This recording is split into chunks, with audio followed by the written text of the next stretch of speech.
আবার কেন ফিরে এলি? কি চাই তো? ধন্যবাদ পিশাচিনী। এই নাও গো, তোমার জন্য উপহার এনেছি।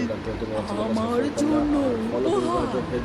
তুই তো মস্ত ভালো মনের মানুষ দেখছি। তোর মধ্যে কোনো লোভও নেই। তোমার রূপ যেমন তেমনি তুমি খুব ভয়ঙ্কর নয় গো। তোমার আসল পরিচয় কি পিশাচিনী? দেখবি আমার আসল রূপ। তোকে আমার আসল রূপ দেখাতে কোনো ভয় নেই।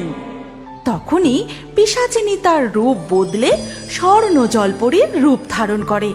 তার অলৌকিক মায়াবী রূপ দেখে কাঠুরে মুগ্ধ হয়ে যায়। কোনো মানুষ আমার ক্ষতি না চেয়ে আজ প্রথম উপহার দিল, তোকেও আমার দেওয়া উপহার গ্রহণ করতে হবে। স্বর্ণ জলপরী তার মায়াবী মুক্ত হাতে নিয়ে জাদু করতেই কাঠুরের কাঠের বোঝার মধ্যে দুটো কাঠ সোনার কাঠে বদলে যায়। কাঠুরে কিছুই বুঝতে পারে না। সে জলপরীকে বিদায় জানিয়ে সোজা হাটে চলে যায়। তারপর কাশী বোসের দোকানের সামনে বোঝাটা নামিয়ে, কাশী বাবু, আজ অনেক ভালো কাঠ পেয়েছি। আজ আমাকে 5 পয়সা বেশি দেবেন বাবু। কাশী বোসের নজর সোজা গিয়ে পড়ে বাঁধা কাঠের বোঝার মধ্যে দুটো চকচকে উজ্জ্বল সোনালী বর্ণের কাঠের উপর। এই, তুই এই দুটো কাঠ কোথায় পেলি?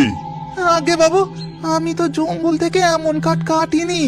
আচ্ছা, উনি বলেছিলেন বটে আমাকে কিছু উপহার দেবেন।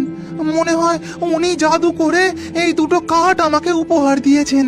তুই এই দুটো কাঠ আমাকে দিয়ে দে, আমি তোকে এত টাকা দেব যে তোকে আর কোনোদিনও কাঠ কাটতেই হবে না। ক্ষমা করবেন বাবু, এই উপহার আমি আপনাকে দিতে পারবো নি। আপনি আমাকে বাকি কাঠের পয়সা মিটিয়ে দিন। আচ্ছা, এটা না দিতে চাস তাহলে ওনার ঠিকানাটাই আমাকে দিয়ে যা, আর উনিও নিশ্চয়ই আমাকে উপহার দেবেন। সরল সাদাসিধে কাঠুরে কাশী বোসকে জঙ্গলের মধ্যে ওই স্বর্ণ জলপরীর ব্যাপারের সমস্ত ঘটনা বলে দেয়। তারপর কাঠুরেও কাঠ বিক্রি করার টাকা ও দুটো স্বর্ণ কাঠ নিয়ে বাড়ি ফিরে আসে। তারপর রান্নাঘরে গিন্নির কাছে গিয়ে সমস্ত ঘটনা বলতে শুরু করে। ভগবান আমাদের দিকে মুখ তুলে চেয়েছেন। আমাদের তো ধন সম্পত্তির কোনো লোভ নেই। ওই জলপরী তো মায়াবী শক্তির অধিকারী। তিনি কি আমার একমাত্র ইচ্ছা পূরণ করবেন না? আশীর্বাদ স্বরূপ আমাকে সন্তান সুখ দেবেন না? তাহলে কাল যখন আমি কাঠ কাটতে যাব, তুমিও আমার সাথে যেও গো গিন্নি। আমি ওই জলপরীর সাথে তোমারও পরিচয় করিয়ে দেব। আর ওদিকে তখন কাশী বোস জঙ্গলের মধ্যে খুঁজতে খুঁজতে গিয়ে দাঁড়ায় সেই পরিত্যক্ত পুকুরের সামনে। বেরিয়ে আয় জলপরি, বেরিয়ে আয়, আমাকেও সোনা দে। তখনই জল তোলপাড় করে বেরিয়ে আসে সেই পিশাচিনী। আমি জানি তোর এটা আসল চেহারা নয়, আর তুই একজন অসহায় জলপরি। আমাকে সোনা দে। লোভী পাপিষ্ঠ মানুষ, তোকে আমি কিচ্ছু দেব না। চলে যা এখান থেকে, না হলে তোর চরম ক্ষতি হবে। তুই আমার ক্ষতি করবি? তবে এই নে। কাশী বোস একটা বিষের শিশি নিয়ে পুরোটা পুকুরের জলে ঢেলে দেয়।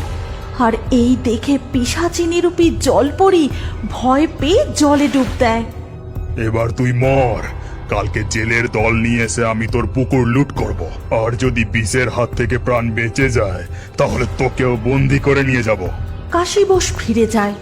তার পরের দিন সকালে কাঠুরে তার স্ত্রীকে সঙ্গে নিয়ে ওই পুকুরের কাছে যেতেই তারা যা দেখে তাতে কাঠুরে কান্নায় ভেঙে পড়ে।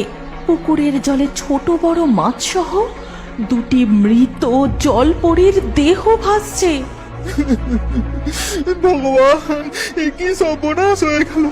প্রকৃতি দেবী, আপনি রক্ষা করুন, আপনি রক্ষা করুন।